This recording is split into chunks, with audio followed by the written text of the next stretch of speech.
Hello, I'm Charlotte Hunter. I'm a registered nutritionist and I'm delighted to be hosting this CPD Day exploring food sensitivities. Food sensitivities are actually one of the most debated and often misunderstood areas in clinical nutrition.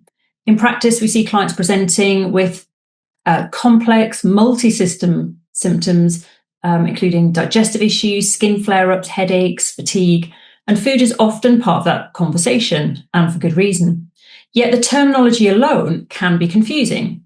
Allergy, intolerance, or sensitivity. And then if you add in IgG panels, multi-marker tests, complement activation, and all the online tools we have, it's no wonder that practitioners and their clients can be left feeling completely lost. So this course is really designed to bring some much needed clarity and, dare I say, common sense. We'll start by placing food sensitivities within the broader landscape of adverse food reactions, so you can confidently distinguish when testing is appropriate, but also when it isn't. We'll critically evaluate current food sensitivity tests. We'll look at what they measure, their strengths and limitations, and also how markers like complement fit into the picture.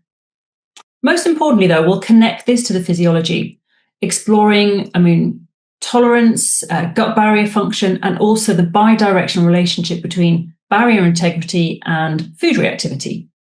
Because without that context, test results really are just lists of numbers.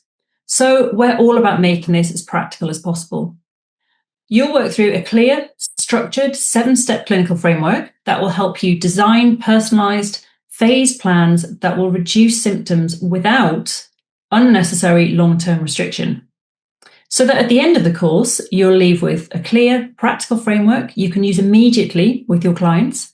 So you can test thoughtfully, you can interpret confidently, and you can build those personalised plans that will genuinely make a difference to your clients and your practice. I really hope you'll join the course.